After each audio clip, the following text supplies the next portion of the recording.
Hi, I'm Jacob, the host of AMI Audiobook Review. This is the New York Times bestsellers breakdown for March 17th. I want to start with the top 5 books right now in the combined print and ebook fiction section.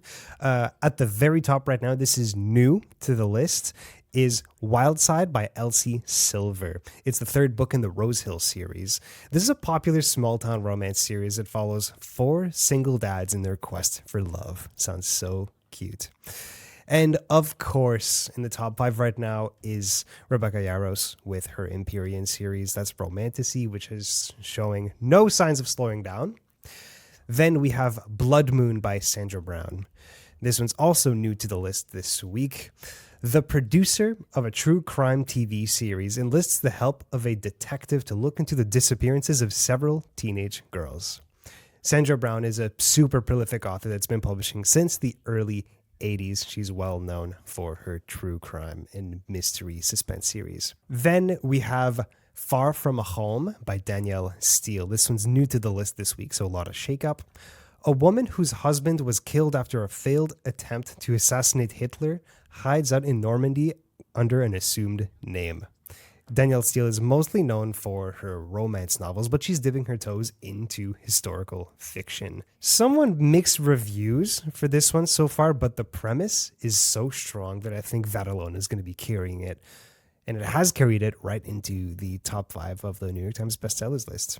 I also want to highlight 2 books from the nonfiction section. The first one is The House of My Mother by Sherry Franca. Franca gives an account of the abuse within her family, who gained a following with their YouTube channel, Late Passengers.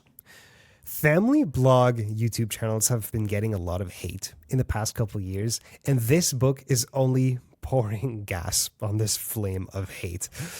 And then finally, we have The Tears of Things by Richard Rohr. That's Tears, T-E-A-R-S. This one's also new to the list this week. The author of The Universal Christ explicates the writing of Jewish prophets and reflects upon modern life. This one lays out a model for living compassionately in a world filled with violence and despair. Richard Rohr is a popular Franciscan priest. If you're not familiar with Franciscans, it's a sect of Catholicism that's all about simplicity and humility. If someone looks out at the world, they should not be surprised if the world looks back. Amanda Leduc, Wildlife. This is AMI Audiobook Review. I'm your host, Jacob Szymanski.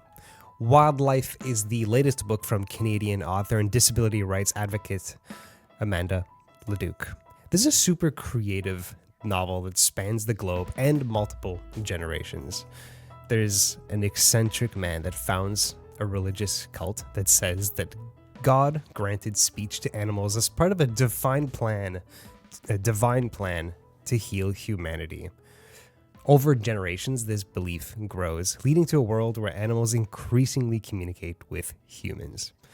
This book makes you question the line that differentiates humans from the wild. What is wild and what is an animal? What is a human?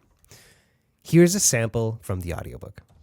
When it happens, Josiah is kneeling on the stone floor of the chapel, his forehead pressed to the great slab beneath him. He is cold and alone, and then the air around him is warm and smells of animal. And when he looks up, the creature nods to him like a king and calls him by name. Josiah. The creature breathes out. The voice is somehow rusty, like air in a tomb meeting the sun for the first time.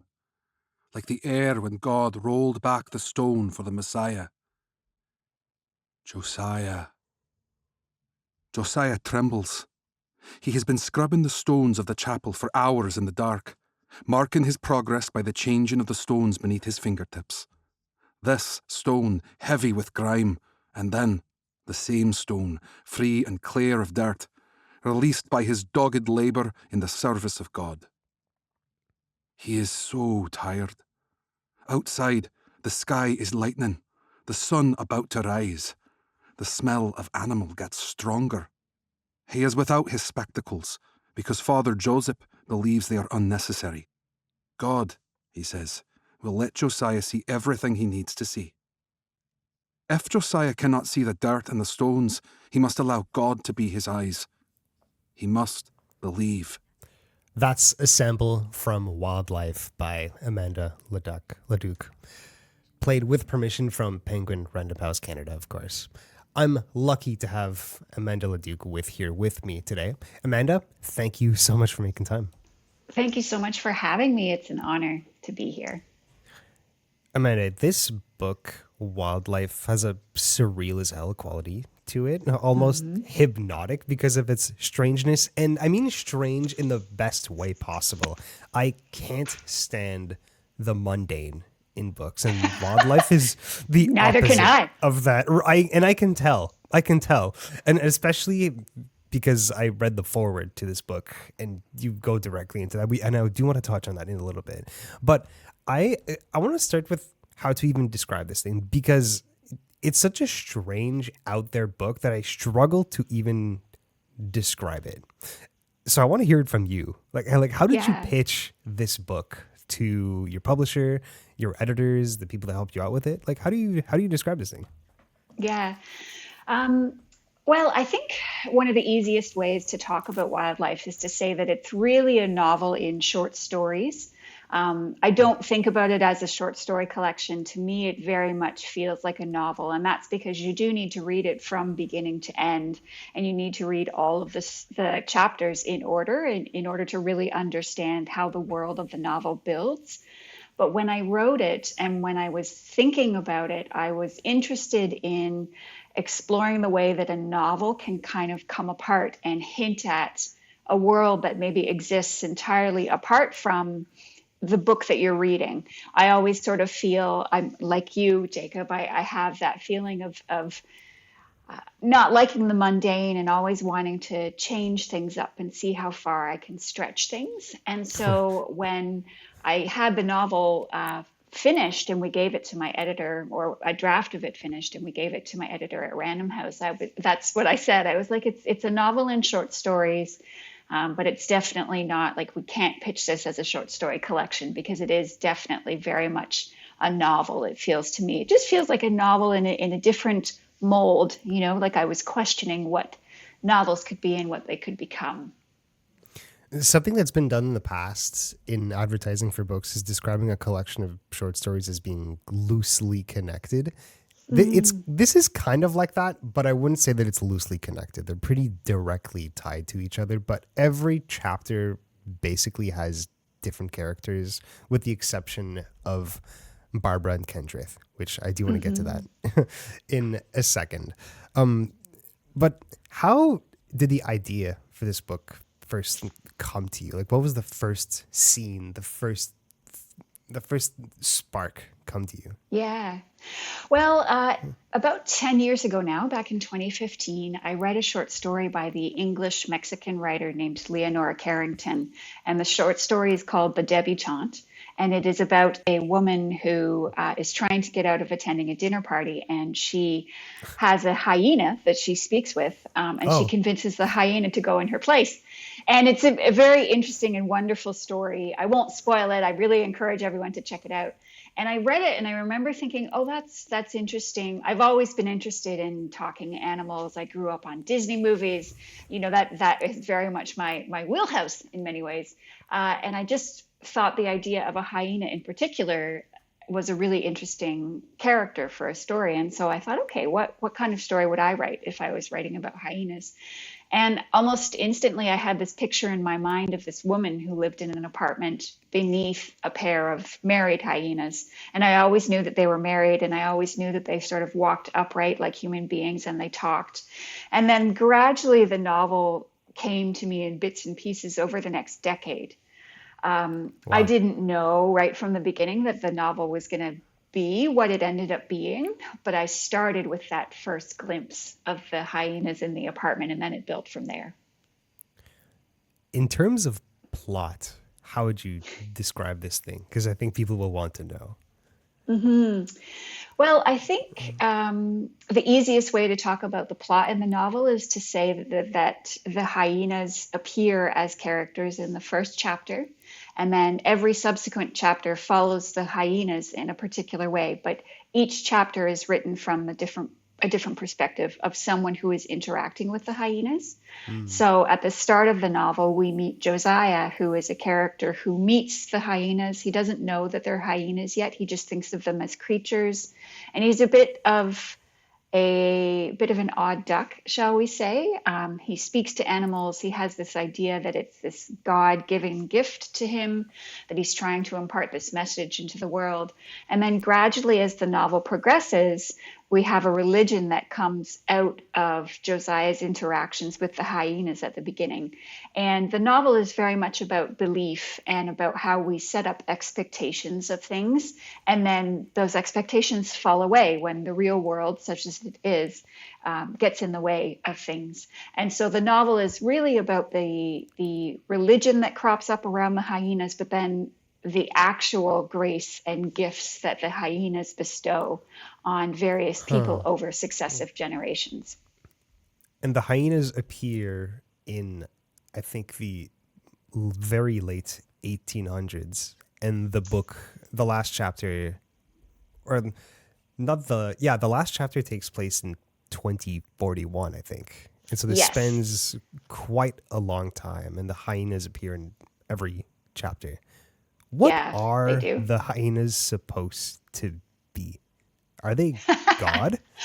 I to be honest, I don't know if I have a concrete answer for that. And I think I did do that intentionally. I do think they maybe are kind of godlike figures, but certainly not God in the way that we would necessarily traditionally think of God.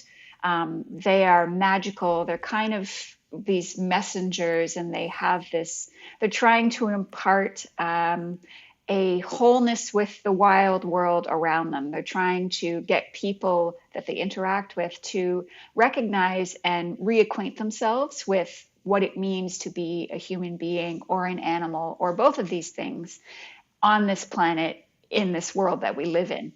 And so I wanted there to be some uncertainty about who they were and what their ultimate message is. I wanted the reader to come away from the book feeling like maybe they don't quite grasp what the hyenas are, but they can grasp enough to sort of see them going on about their merry hyena way, perhaps continuing even beyond the novel. There is a scene in the book, a whole chapter that takes place on this train that spans from Portugal to Boston. It goes over the Atlantic Ocean, the Nautilus Express, and the two hyenas are on the train. And in their cabin, in their berth, there's a tarantula, and they get one of the staffers to look at it. And the first thing the staffer is going to do is throw it out the window. And then they tell him, like, no, like, look at the spider. Look at what it's trying to say. And my interpretation of that is, well, you weren't looking at the spider as like a living being. You were looking at it as a pest, something to kill. At least that's my interpretation. Mm-hmm. Yeah, I mean, I think certainly the humans in the book are set up in a particular way when we first meet them as adhering to this kind of idea, right? If humans exist in one space and animals and pests exist in a wholly other space, and humans kind of have dominion over animals and over the wild world around them. And I really wanted to play with that. I mean, I think the hyenas as characters definitely see the world and the animals around them in a different way. They don't see other animals as pests. You know, they maybe are not quite sure where, certainly in the case of the spider, they aren't quite sure where the spider fits in their sort of hierarchy and understanding of the world at first, but then they come to understand the spider in a different way and understand that the spider is actually speaking to them in this particular story. It's tapping on the ground in front of it in a very rhythmic sort of way, and they begin to understand the spider's language. And that pays dividends later on in the story when certain questions are raised around what it means to have language and what it means to communicate. Again, it's so funny listening to people sum up the novel to me now when they say things like you just did about, oh, there's a chapter where a train goes over the ocean and there's a blue tarantula. And I'm just like, oh, that's so weird. It is. It's so strange. It's weird when you say it out loud. Eh? Yeah, it really is. Well, you know, the irony with what you just explained with the relationship between humans and the wild and animals is that humans do put themselves apart from all of that. There's humans, and then over here is everything else. Animals just see humans as another animal. There's no Yeah, separation there, and it's ironic, isn't it? it is. It is. I mean, I have a dog who I love very much, and she loves me very much. And you can see it, right, with the interactions. Just like she's just like, oh, you're you, and I'm me, and we exist in this space Hmm. together. We share space. And I thought that was an interesting thing to explore in the course of the book. In a few different indigenous languages in North America, they don't call animals it. They literally describe them as people. Like if you were to translate like the grammar of how they were to describe beavers, like instead of saying, oh, we need to go take care of the beavers, it would be more like, we need to go take care of the beaver people.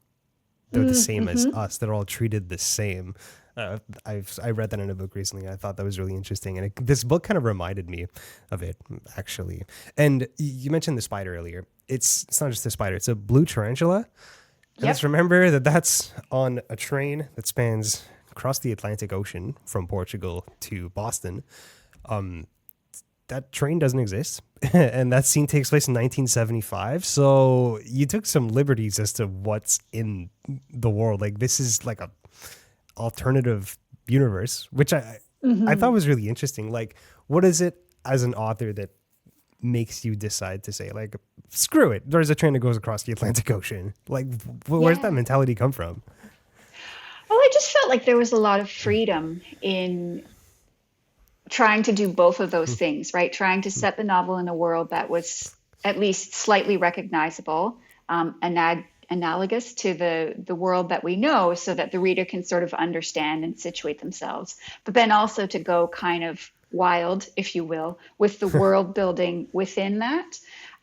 When I was originally writing the short story about hyenas, one of the things that I grappled with initially was, because they are hyenas who walk and talk, I need to have a reason for why they are the way that they are, especially if I want to set this in the world that we have. They need to be some sort of science experiment gone wrong, or that sort of thing, or a science experiment gone incredibly right, depending on how you look at it. Um, and in the course of writing it, I just sort of arrived at a realization where I was like, no, I'm not really going to explain how they came to be the way that they are. I'm not going to explain a lot of the things in this novel. They're just going to exist in this space. And it was a really fun environment in which to play. I felt like I gave myself a lot of license to just kind of look at the ideas that came into my head, and take them as far as they could go. And I really, really enjoyed it. I'm hoping to, do something similar in future works. I just There was a lot of creative freedom, and it was, again, a really wonderful space in which to play.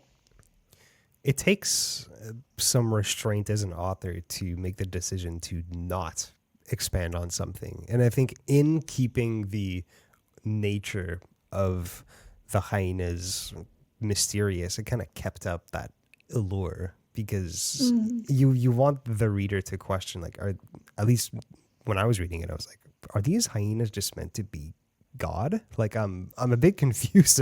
But they also firmly live in the world. Like the passengers on that Mm. train, they're like, can we please get these hyenas to wear clothes, please? It's a bit unnerving. And then you're like, wait, are they standing up? Are the people are treating them like humans? Like, like there's just a lot of questions that pop up. But in my head, I'm also like, it doesn't really matter. You just kind of have to accept it. And this goes back to what I was saying at the start, is that this book is surreal and hypnotic in a way, because it's so strange and it catches me off guard in the best kind of way. And I appreciate that you take those liberties and like don't really care. And you know, it's I've talked on this show before about like the importance of logic and internal logic. Mm. Um, but it depends on how the book is presented. If it's meant to be this like very pragmatic, logical type of book, whereas in this book's case, I kind of relate it back to one of my favorite books, Life of Pi by Jan Mm. Martel. Yep.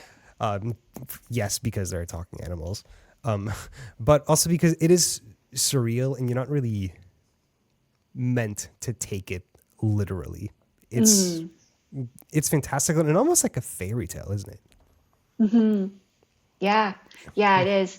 I think one of the things that felt really special for me when I Mm-hmm. was working on wildlife was this idea that human beings, like, we can adapt to a lot, right? There's a lot of things that happen even just in our regular day-to-day life that might seem strange and unbelievable, and then after a while you just sort of fold over it and the world continues on as it was. Yeah. So I don't, think it necessarily would be strange to suddenly find ourselves in a space where animals are talking, right? Like, there have been news reports recently about how they're maybe not starting to decode, but they're starting to understand on some level how whales speak to one another. They can Wow. differentiate different dialects between the sounds that whales make. So again, it goes back to, what we were saying before about how the idea that humans are sort of, set apart, and we are the only beings that have language. We are the only beings that communicate. I don't know that that's necessarily the case. And I think one of the things that I wanted certainly to come away from the novel as the writer of it, and then hopefully for the readers as well, is to come away from it with a sense of, even though the novel is magical and sort of otherworldly in many ways, our world is every bit as beautiful and wild and strange as the world of the novel. And I encourage people to explore that.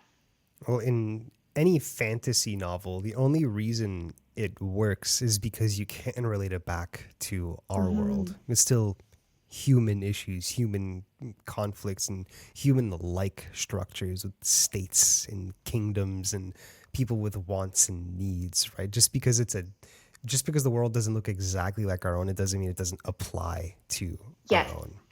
exactly. I'm curious about what your personal favorite part of this book is. Whew, that's a great My question. favorite scene. My favorite scene.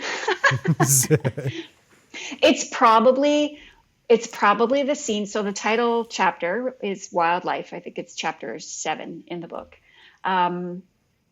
And it's about a woman named Lizzie who lives in an apartment underneath our married hyenas, Bar and Kendrith. And Lizzie is coming out of a difficult situation. She's leaving an abusive relationship. And toward the end of that chapter, there's an altercation between her and her ex-boyfriend, who was her abuser. And there's a real sort of wild nature to their interaction, which kind of surprised me. I wasn't expecting it when I was writing the story. And yet when I came to that moment where they have this confrontation, it felt inevitable in a really great way. So that's probably my favorite scene, the interaction between Lizzie and her ex toward the end of chapter 7. But you weren't expecting it. I What do you mean wasn't by that? expecting it. No, no. That has happened a couple of times for me when I've written books where I'm just sort of involved in a scene and describing a scene, describing people talking to one another. And then all of a sudden, one of the characters says or does something that I was not expecting. Like, it really does come across as a surprise. But with this one, it was a great surprise because, again, it felt, it was both shocking but also inevitable, because everything that Lizzie had experienced up to that point had led her to this moment. And as a writer, these are really wonderful. It's really wonderful when this happens in the course of writing, because it means that your own work can still surprise you, which I think is a great space to be in, because it means you're always sort of on your toes. You never really know what's going to happen next. It's like the reader. You're in the same place as the reader. You don't know what's Yeah, going to happen next. exactly. The way you describe it, though, it sounds like the characters that came from you ended up having a life of their own and kind of went beyond your control. Like, you've established them to the point where it's like they've become animate on their own. Yeah. Yeah, they really have. And I think I'm probably not alone in saying that. I think it's something that other writers will identify with as well. It's So strange. It is strange. It's strange and it's wonderful. It's a great part of the creative process. So you have a master's in creative writing from St. Yep. Andrews University in Scotland. And before that, you studied at the University of Victoria. And you wrote a foreword in the book to one of your professors from back in your time at Victoria University, Jon Gould. Actually, you dedicate the book to him. Why was he so important to you? Jon is a wonderful person and a wonderful writer, and he was in my second year workshop. So my first experience of workshop, which is where you sit around a table and everybody reads your story and then they offer feedback, and it can be a really tense environment sometimes, but Jon was so great at just making it really comfortable for everybody and reminding us all that we were here to make our stories better. And he has just been so supportive, both during my time as a student at UVic and then in my subsequent years later as my career went on. He's been just a really, really great cheerleader. And he was always very clear that, we could do anything we wanted in the stories that we were trying to tell. We had to make the internal world of our novels and our short stories work in a particular way.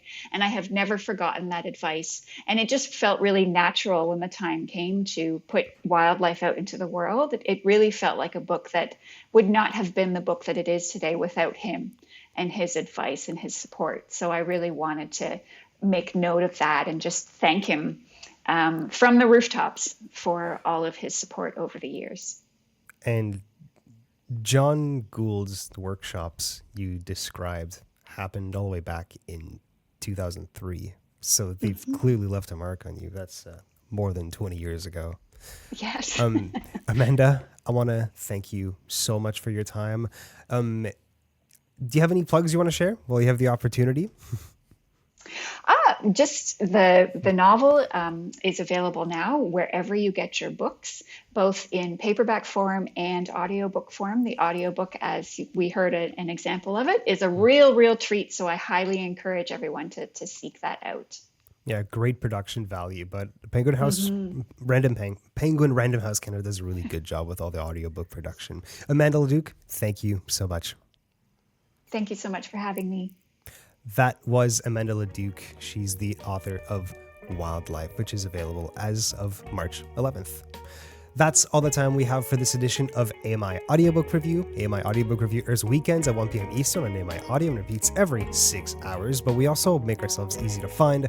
We're on all the big podcasting platforms, and that includes YouTube. You can email us at audiobookraview@ami.ca.